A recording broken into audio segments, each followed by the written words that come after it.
got your Bible, you can turn to Psalm 127.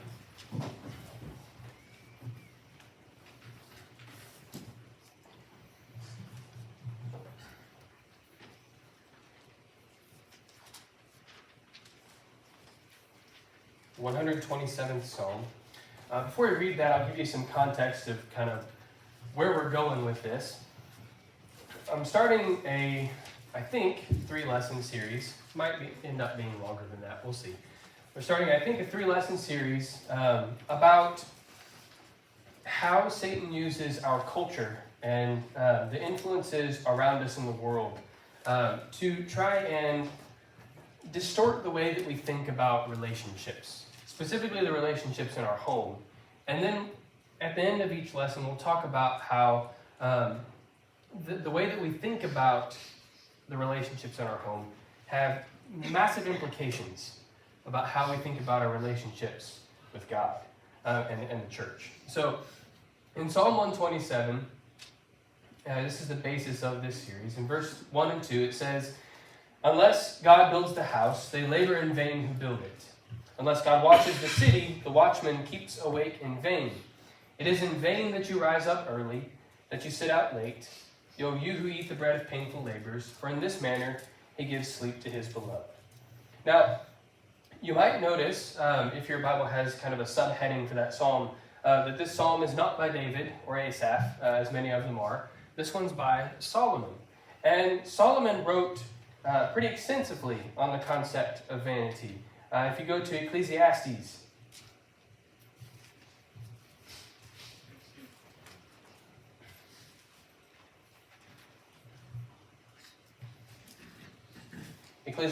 chapter 4 is where we'll start. Look at verse 7. It says, "Then I looked again at vanity under the sun. There was a certain rich man without a second man, having neither a son nor a brother, yet there was no end to all his labor. Indeed, his eyes were not satisfied with riches." This man says, "And for whom am I laboring and depriving myself of good? This too is vanity and a grievous endeavor." So, as we try to deeper understand what vanity includes, right? Solomon gives us this situation to look at. That it's described as a certain man who doesn't have anyone to leave the things that he has accumulated to. Or he doesn't have anyone to share it with. And so it lacks its purpose. It doesn't have the same kind of value that it would have otherwise. In chapter 6, the first 2 verses, it says, "There's an evil which I have seen under the sun. It is prevalent among men. A man to whom God gives riches and wealth and honor, so that his soul lacks nothing of all that he desires. Yet God does not empower him to eat from them, for a foreigner eats from them. This is vanity and a sickening evil." So this person has all these riches, has all this wealth, has all these possessions, but he isn't allowed to enjoy them. Someone else is. So they've lost their purpose that they were given to him for. And then the concept of vanity, I think, and the way that you get away from being vain about things really seeps into the entirety of the book of Ecclesiastes. If you look at the very beginning of the book, he starts it out with vanity of vanities, right? Vanity of vanities, all is vanity. And then, so in chapter 1, then in verse 3, he says, "What advantage does man have in all his labor, in which he labors under the sun? A generation goes and a generation comes, but the earth stands forever." He talks about the sun, how it rises and sets in verse 5, over and over and over again. And then in verse 6, it's the wind going toward the south, circling toward the north. Wind goes circling along and runs its circular courses. It's just continuous and continuous. Verse 7, it's the water, right? "All the rivers go into the sea, yet the sea is not full. To the place where the rivers go, they continually go." And he says in verse 8, "All things are wearisome." So even the natural world and all those processes, it's vain.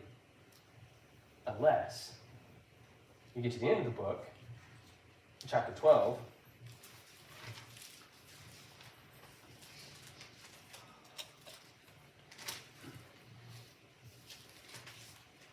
and verse 13. "The conclusion of the whole matter, right? Fear God and keep his commandments, for this is man's all." Everything is vain, unless God gives it its purpose. By being the foundation of it, by being the builder of it, by being the goal and the focus of it, right? And that's that's true of the house in Psalm 127. That's what we're talking about, is the fact that all the labor that we could possibly put in is completely vain unless it is founded and built with God at the center.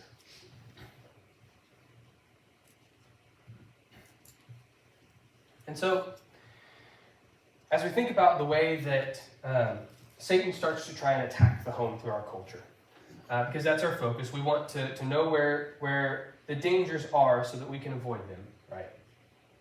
I think that it starts even before the home really is founded. So the beginning of a home, right, would be the marriage. It's the leave and cleave, right? That's when a household is established, when a man and a woman become married. That's a new household. But I think that Satan starts to try and affect how that's going to go by getting into the minds of young people and trying to flip what is deemed as attractive. So the first thing that came to my mind, and probably yours, is that culture finds immodesty attractive. If someone is showing a lot of skin, if someone is showing off, if someone is being lewd, our culture notices that, and it catches the eye, right, in the world.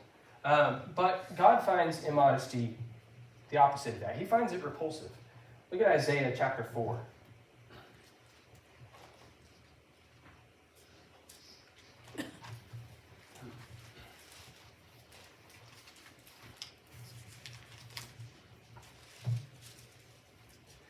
Isaiah chapter 3, sorry, I put the wrong number in there. Isaiah chapter 3. Look at verse 16.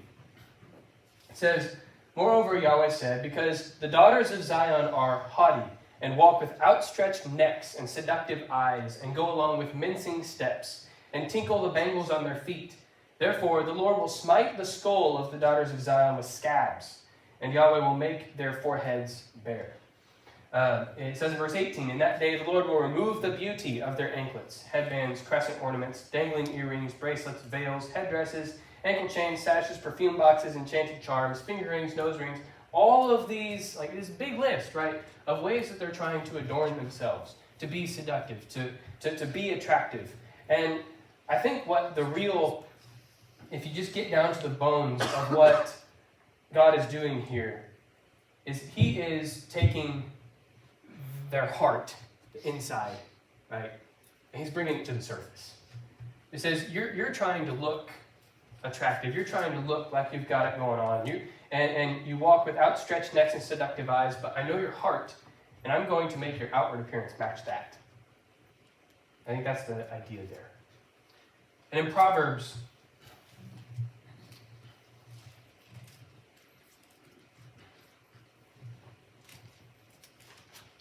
chapter 6.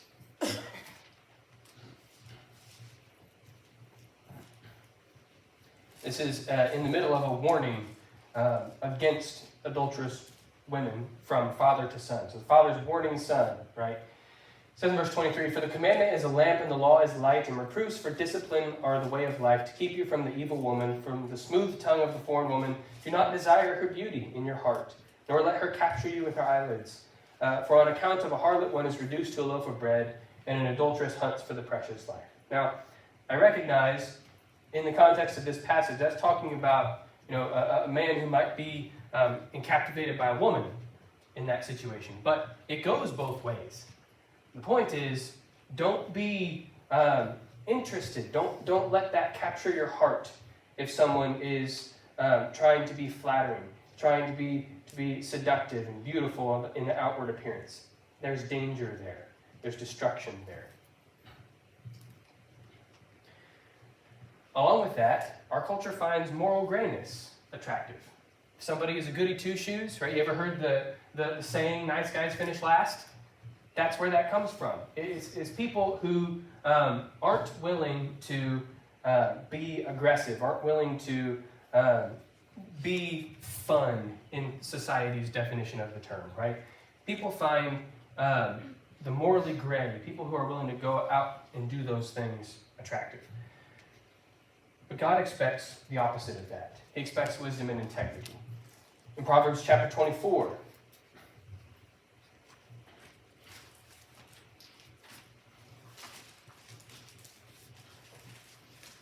Verse 3, by wisdom a house is built, and by discernment it is firmly established, and by knowledge the rooms are filled with all precious and pleasant riches. A wise man is strong, and a man of knowledge strengthens his power. In chapter 27,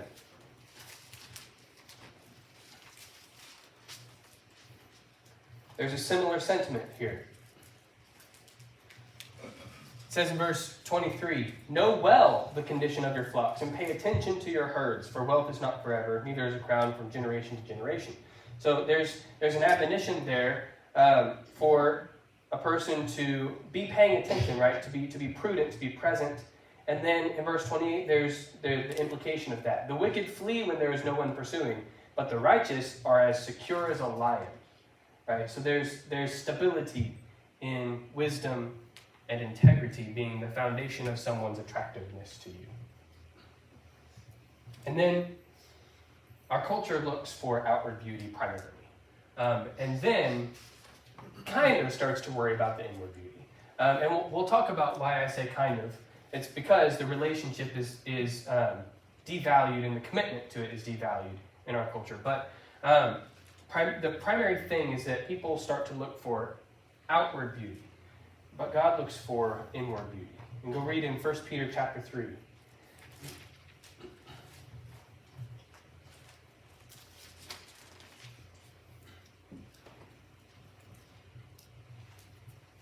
And look at verse 3. Your adornment must not be merely external, braiding the hair and wearing gold jewelry or putting on garments, but let it be the hidden person of the heart, with the incorruptible quality of a lowly and quiet spirit, which is precious in the sight of God. So it's more about going for God's value system, right, instead of our culture's value system, because God actually understands what a good spouse looks like, and our culture doesn't.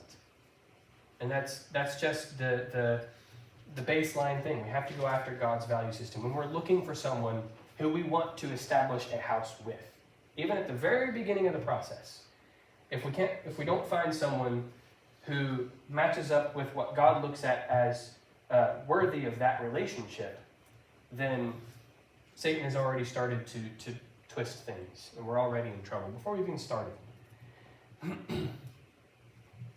And so I already mentioned that the initiation of a household, right? That's when a man and a woman get married. That's a house. You can look in Genesis chapter 2, in verse 18 beginning. This is where Adam and Eve are in the garden. Adam in verse 18. But God said, it is not good for the man to be alone. I will make him a helper suitable for him. And out of the ground, God had formed every beast of the field, every bird of the sky. He brought each to the man to see what he would call it. Whatever the man called a living creature, that was its name.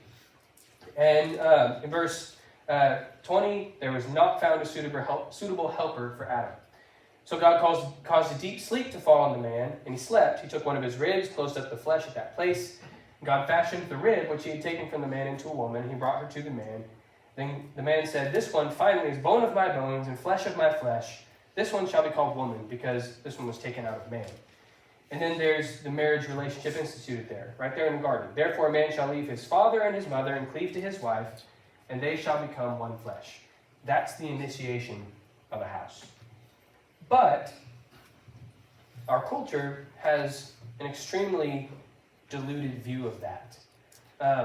We'll go read in Matthew chapter 19. You can find a shorter version of this in the Sermon on the Mount in Matthew chapter 5. But to get deeply into it, Matthew chapter 19, starting in verse 3, Pharisees come to Jesus and they test him and they say, is it lawful for a man to divorce his wife for any reason at all? And he answers and says, have you not read that he who created them from the beginning made them male and female? And said, for this reason a man shall leave his father and mother and be joined to his wife, and the two shall become one flesh. So he's quoting what happened in the garden, right? So they are no longer two, but one flesh. What therefore God has joined together, let no man separate. Then they said to him, why then did Moses command to give her a certificate of divorce and send her away? And he said to them, because of the hardness of your hearts, Moses permitted you to divorce your wives. But from the beginning it has not been this way. And I say to you, whoever divorces his wife, except for sexual immorality, and marries another woman, commits adultery. what the Jews had done, right, by the hardness of their hearts, is that they had diluted the value of that relationship to the point where they didn't think about it as something that had to be kept. They didn't think about it as something that they had to give everything to maintain, right?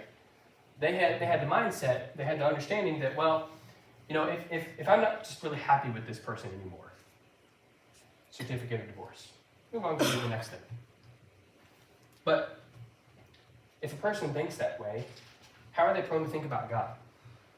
Well, I'm not really happy with this relationship. So on to the next thing. Right? So it goes deeper into the way we think about relationships, but our culture thinks arguably even more diluted than this about marriage.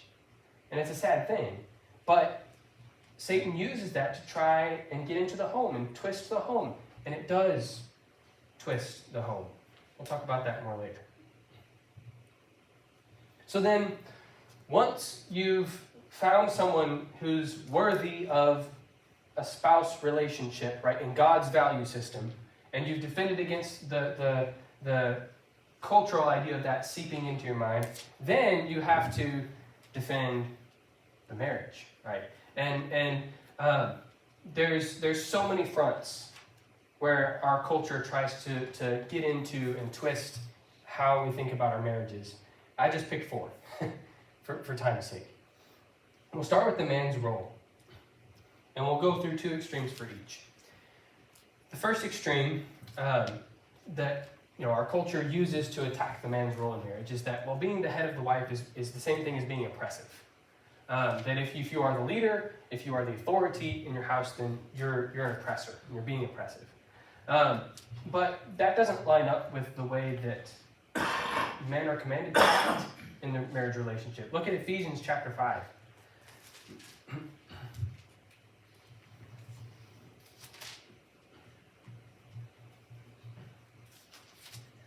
Ephesians chapter 5 and starts off in verse 22 with the analogy. It says, "Wives, be subject to your own husbands as to the Lord, for as the husband is the head of the wives, as Christ also is the head of the church, he himself being the Savior of the body. But as the church is subject to Christ, so also the wives ought to be to their husbands in everything." So the man's role is the same as Christ's role in this analogy, right? It says in verse 25, "Husbands, love your wives, just as Christ also loved the church, and gave himself up for her, so that he might sanctify her, having cleansed her by the washing of water with the word." And then verse 28, "So husbands also ought to love their own wives as their own bodies. He who loves his own wife loves himself. For no one ever hated his own flesh, but nourishes it and cherishes it, just as Christ also does the church, because we are members of his body." The giving himself up for her, the loving her as he loves his own body, that doesn't sound oppressive to me. Done correctly, it's not. Not in any way, shape, or form. You go to 1 Peter chapter 3.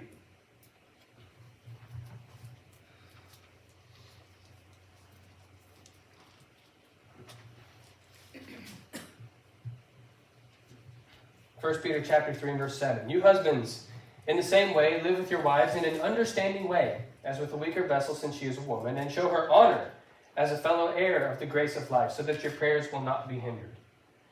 So, again, there's understanding there, and giving honor there as a fellow heir. And it's not oppressive. And I think that where people get messed up is with the attraction thing. They go find an immodest, morally gray person who looks at outward beauty, right, who's probably selfish, and then they try to apply the biblical principle of husband to that person. And it doesn't work. Because that person, that relationship wasn't built on God's value system. So you find a person who actually is going to live out what husbands are commanded to do, and that role will be filled correctly. The other extreme, right, is there's some thinking in our culture that tells men that if they are a servant, if they're serving their wives in some way, instead of the other way around, that they've given up their position of authority. You can see that in especially in our area. There's relationships that fall apart because the husband has the idea that if he's not being served, then he's not the head of the house. And we have to be really careful with that concept of authority, right? In Matthew chapter 20,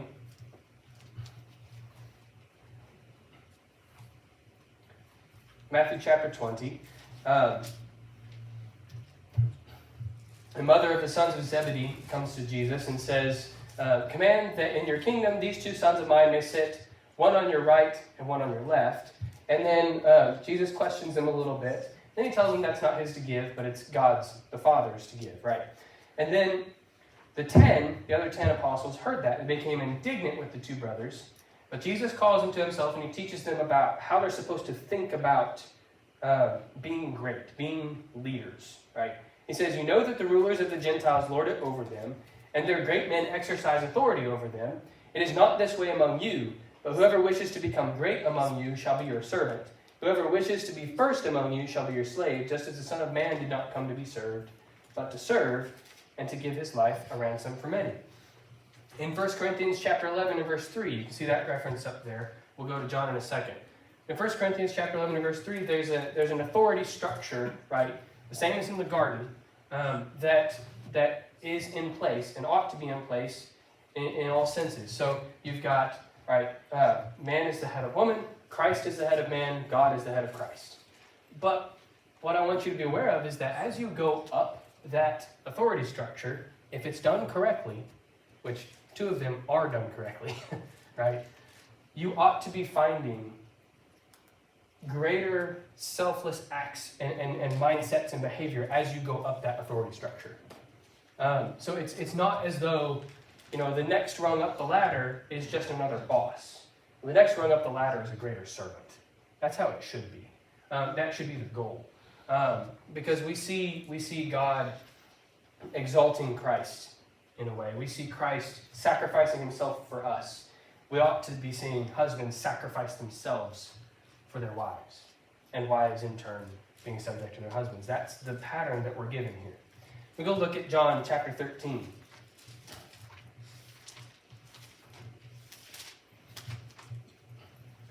This is an important example for men, for husbands that Jesus gives us here. John 13 and verse 5.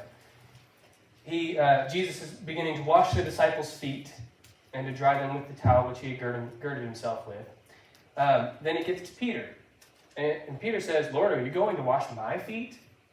It's a thing that a servant would do, right, to a guest or to a master. And Jesus answered and said to him, what I am doing you do not realize now, but you will understand afterwards. Peter says, you will never wash my feet, ever. And notice what Jesus says. He says, if I do not wash you, you have no part with me. And Peter says, Lord, not only my feet, but also my hands and my head. And Jesus kind of has to temper him a little bit. But what we need to be aware of is that even though Jesus was serving in the moment, he had not given up any authority. But he was demonstrating what it looks like to be a servant leader. And that's the kind of example he's setting for men here. So don't be fooled by these two things.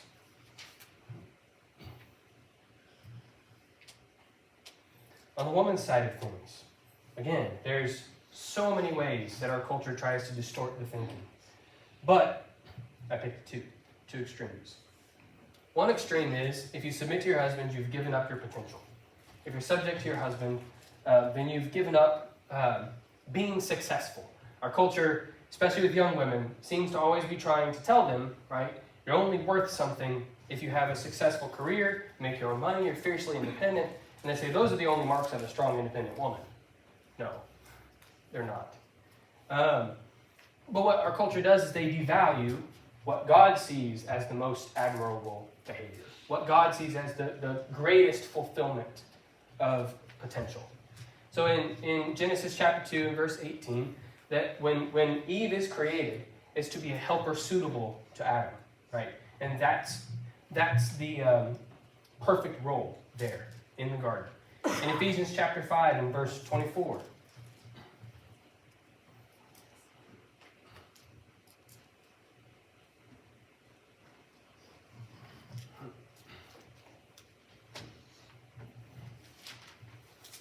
Ephesians 5 verse 24.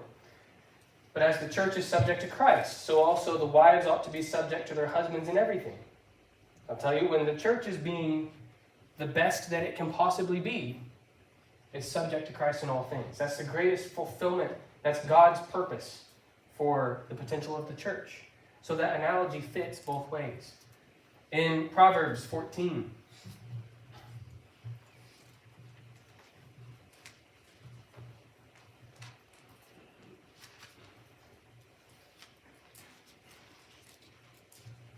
the first two verses. The wise woman builds her house, but the woman of folly tears it down with her own hands. That goes back into our culture saying that women need to be fiercely independent, right? Not builders of homes, per se, but this is the wise woman who does build her house. And then you can look at the flip side of that. Those references from Proverbs 21:9, 19, 25, 24, 27, 15 through 16, right? Our culture, right, in saying that women need to be contentious, if you want to use that word, in order to be successful. They need to cut off the boundaries and to fight for their own things and to go after only what suits them, right? And forget the sacrificial family aspect, because that's removing yourself from being successful and fulfilling your potential. Being contentious like that, really, it's condemned by God. And those references there in Proverbs will show you that if you take the time to go read them. The other extreme is the converse of the first one, right? So if you submit to your husband, you've given up your potential, is the first one. The second one is you have nothing but service to offer your husband. There's one extreme that says you just keep your mouth shut, do as you're told. That doesn't work either. There's value in what the wife can offer in the relationship, more so than just subjection. Look at Proverbs chapter 19. Proverbs 19, verse 14. House and wealth are an inheritance from fathers, but a wife who has insight is from Yahweh. There's value, great value. It's a gift from God in a wife who has insight to share, right? You look at, and so that's with words, right? Insight, sharing knowledge with words. Go to 1 Peter chapter 3.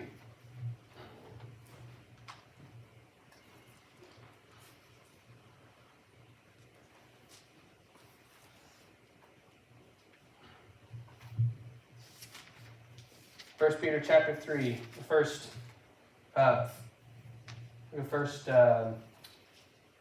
2 verses.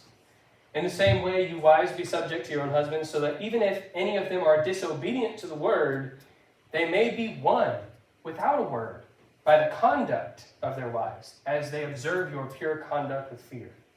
So there's value in the example that can be shown as well for teaching. Look at Proverbs 12.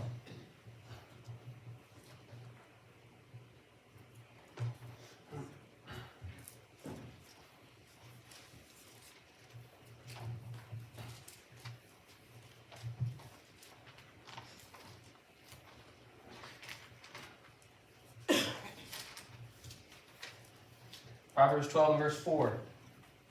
An excellent wife is the crown of her husband, but she who causes shame is like rottenness in his bones. So there's an adornment of glory. There is the idea of what the crown is. An excellent wife is the crown of her husband. In that passage back in 1 Corinthians chapter 11, it talks about how man is the glory of God and woman is the glory of man. It ought to be something that, like, a man ought to be something that God can point to and say, that's my work. Right? An excellent wife is someone who in the same way brings glory to her husband in that way. And there's value in that too. So then the implications here are extreme. And they are the biggest point that I want you to get out of this. So when Paul wrote in Ephesians chapter 5, he told them that he was speaking concerning Christ and the church. Ephesians chapter 5, we've read down through this from verse 22 to 33, right? Paul draws an analogy between husband and wife in Christ and church. I want to suggest to you that it's not just a normal analogy. Christ and the church have a real marriage, perfect marriage relationship.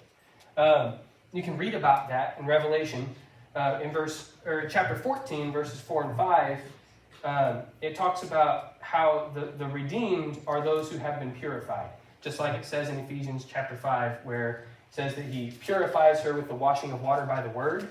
Right? Revelation 14, verse 4. These are the ones who are not defiled with women, for they are virgins. They are the ones who follow the Lamb wherever he goes. These have been purchased from among men as the first fruits to God and to the Lamb. That's the preparation of the bride happening there. The ones who are not defiled, the ones who have been purified, follow the Lamb wherever he goes, been purchased, right, with his blood.